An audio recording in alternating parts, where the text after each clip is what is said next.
Regan Hines joins me now, who's a prison documentarian and the director of a brand new upcoming documentary called Incarcerating US, or Incarcerating US. Regan, good to have you on the program.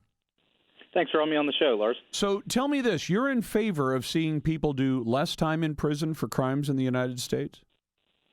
Well, not all crimes, Lars. The main focus is that there are so many people that are serving time in prison for low-level, nonviolent drug offenses. That's a significant part of the reason why we've seen such an increase in the prison population.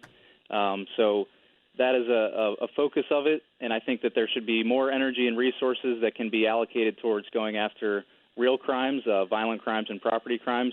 But this focus has taken so much law enforcement and prosecution resources, as well as the money spent to incarcerate these offenders.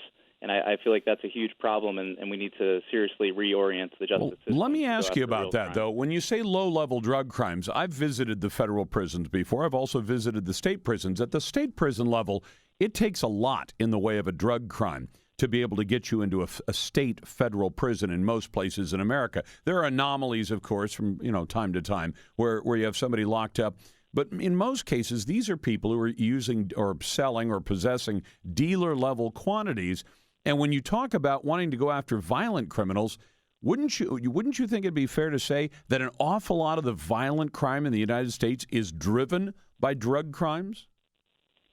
Well, that's a main part of the argument and all the discussion that centers around, the idea that drug crimes and violent crimes, they're all wrapped up and they're all together. But really, the crime and the violence really comes about more due to the drug prohibition rather than the drugs themselves. Certainly drugs are bad. I wouldn't condone anybody to use them.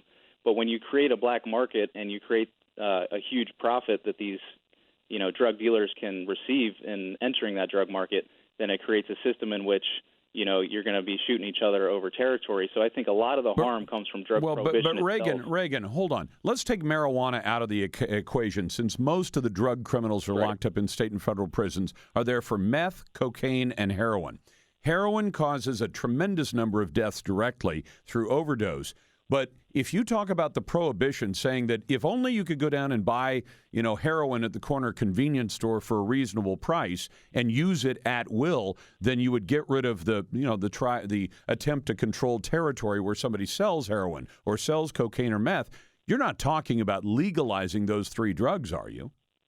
Well, for sure. There's a huge danger in having drugs available, but the stated goals of the war on drugs and these policies is to reduce the availability and to drive the price higher so that less people are doing these drugs. But it's just been a failure. We've been at this for 40 years, over $1 trillion spent, and I think we can deal with that issue, the issue of drug abuse, in a different way. Well, but Regan, I'm trying to imagine a world where somebody could readily buy and do it legally, buy, say, methamphetamine, which tends to whack people out in a pretty serious way. The people who are addicted to it and take a lot of it, they are violent people in many cases. They become desperate.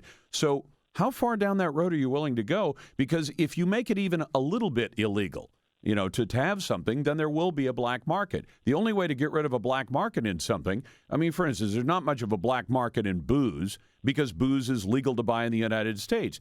But that's because it's, you hit the right age in most states, you can go buy booze pretty much anywhere you want.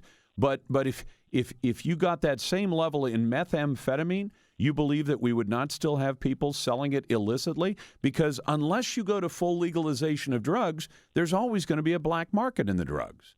And if there's a black market, then there's profit to be made. And if there's profit to be made illicitly, there's going to be violence over who controls that marketplace. So are you suggesting going to full legalization of those harder drugs? Well, I think that step is so far down the road. I think we could at least, if I even grant you that is something that we shouldn't do, we should at least look at who we are locking up. And the focus was supposed to be, and these laws were passed to try and go after these high-level drug kingpins. But what's happened is when you look at the numbers and the statistics, a lot of low-level people that generally don't have a lot of information to trade for their plea bargain to get a lower sentence get wrapped up in this. And there's a whole lot of issues that this documentary is going to look at. So I don't want to, seem like this is just a documentary about the war on drugs. Really, it's going to put prison in a historical context and give people a full understanding of how the system works so that we can see what we can do to try and, have some meaningful reform. So that people that are just drug addicts or drug users don't get wrapped up in a situation where we're filling up the prisons and not doing anything to deal with the root problem. And you bring up a great point with the prohibition of alcohol. That, we had a long period of, relatively short compared to the war on drugs, of violence, and that was part of the reason why they did away with that. Because one of the things I want to point out to you, having visited a lot of prisons and covered a lot of violent crimes, there aren't a lot of people who go out stone cold sober and murder their friends, somebody in a bar or at their home. An awful lot of people who murder each other, rape people, assault people, are people who are doing it because they're high on drugs. So that even if the drugs were cheap and legal, the effect, and people do that on alcohol as well. But when you're whacked out on speed or on cocaine, and you kill somebody, the drug really is part of that crime. So if you say, well, let's make it easier to get, I see an awful lot of people losing their lives to people with free and easy hard drugs. Well, there's two main points. First off, you're assuming that the drugs themselves aren't easy to get today, which they are just as easy, if not easier, than in the 1980s when the drug war ramped up.